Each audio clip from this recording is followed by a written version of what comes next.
Hola amigos de Cine Garage, como podrán ver no estoy en el lugar habitual de todas las semanas, estamos reportando, investigando, checando, viendo películas desde el Festival Internacional de Cine de Morelia, pero pues no quería dejar de comentar los estrenos de esta semana. Uno ya lo vieron, es la película inaugural del festival, Cumbre Escarlata de Guillermo del Toro, presentó el festival, lo inauguró y se estrena este fin de semana. Del otro lado tenemos Sicario, una película bastante interesante de Denis Villeneuve que de alguna forma vuelve a, digamos, a los mejores momentos de sus mejores películas.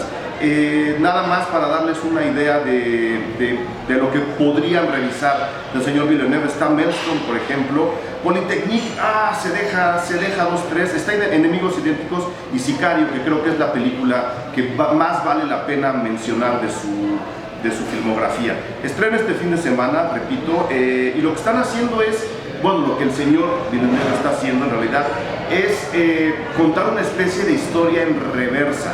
Más o menos, ha ocurrido mucho en el Festival de Morelia encontrarnos con esas películas que empiezan donde no deben de empezar, porque están jugándonos una trampa. Y Sicario, afortunadamente, no se vayan con la palabra trampa, no la estoy usando de manera despectiva. Sicario es una película muy tramposa, es una película que está utilizando todo el tiempo los recursos de la propia narrativa cinematográfica para llevarnos por un pequeño laberinto en el que Emily Blunt, que en apariencia es el personaje central de la película, se tiene que meter. Ella es una agente del FBI que por circunstancias que ustedes verán en la pantalla se verá enredada en un operativo en el cual la división antidrogas tiene que entrar a la frontera mexicana, tiene que estar muy cerca de la frontera mexicana, y ahí se despierta toda una serie de acciones y de situaciones que van enrollándose o enroscándose, creo que sería la palabra, con ellas mismas, para irnos dibujando mucho de lo que muchas veces se calla de la situación en la guerra con el narco, especialmente en la zona de la frontera. Por ese lado, la película juega con muchos elementos de realidad. O sea, si alguien exigiera ver un México más real que nos han querido vender en otras películas, en otras situaciones, bueno, lo van a encontrar aquí, ¿no? Buscaron un poco reflejar la situación de la frontera, digamos, la manera como se ve, la manera como se oye, que es algo que consiguen de muy buena forma, y encima de eso están armando, repito, una historia que nos va diciendo que todo lo que nos han contado, como nos han contado, no es necesariamente lo real, y es ahí donde la película se vuelve un thriller muy interesante. Un thriller en el que los personajes nos empiezan a decir que si no por lo menos del lado de Estados Unidos, ¿no? Ya del lado mexicano creo que la cosa se pone mucho más complicada, por lo menos desde el punto de vista de esta película. Sí se nos hace ver que hay algunos secretos que se están guardando, porque no solo la manera como están involucrados los carteles de la droga con las altas esferas políticas, sino porque esas esferas políticas quieren resolver esto de la mejor manera. Esos secretos hacen que este funcionamiento siga operando y siga funcionando.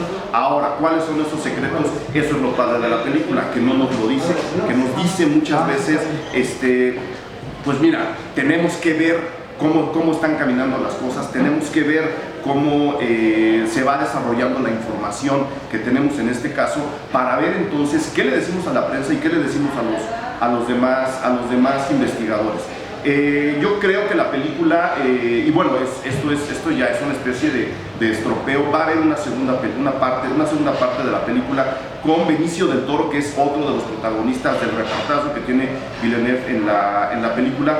Benicio del Toro va a estar en la segunda parte. ¿Por qué? Porque en esta primera hace realmente un trabajo muy interesante, un trabajo en el que no solamente va desfilando entre el español y el inglés de una manera muy cómoda, sino que tiene secuencias realmente interesantes de un personaje del cual también tenemos que ir descubriendo por qué está ahí, qué es lo que hace, qué es lo que lo motiva. Al final de la película, hacia la última parte, lo que tenemos son dos cosas. Por un lado, secuencias de acción estupendamente bien filmadas, muy rudas, muy oscuras a veces.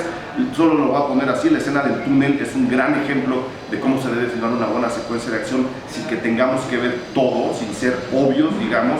Y del otro lado, el señor Villeneuve se da la libertad de contarnos mucho del drama y de la tragedia de estos agentes, de los propios sicarios, de la población que está viviendo en medio de este tiroteo, a manera de western, a manera de película de vaqueros. Y eso le da un toque muy padre a lo que nos están contando. Efectivamente, no es una película perfecta, pero, repito, creo que de toda la filmografía de Villeneuve es la película que tendríamos que revisar en este momento. La reflexión final de la película va un poco hacia, sí, estos sicarios, que son, por de ahí el nombre de la película. En México le van a poner Tierra de Nadie, lo cual, para variar, no nos dice mucho, o nos dice demasiado, porque hacia el final de la película, la reflexión final de Villeneuve es qué está pasando con toda la gente que vive en medio de estos dos fuegos.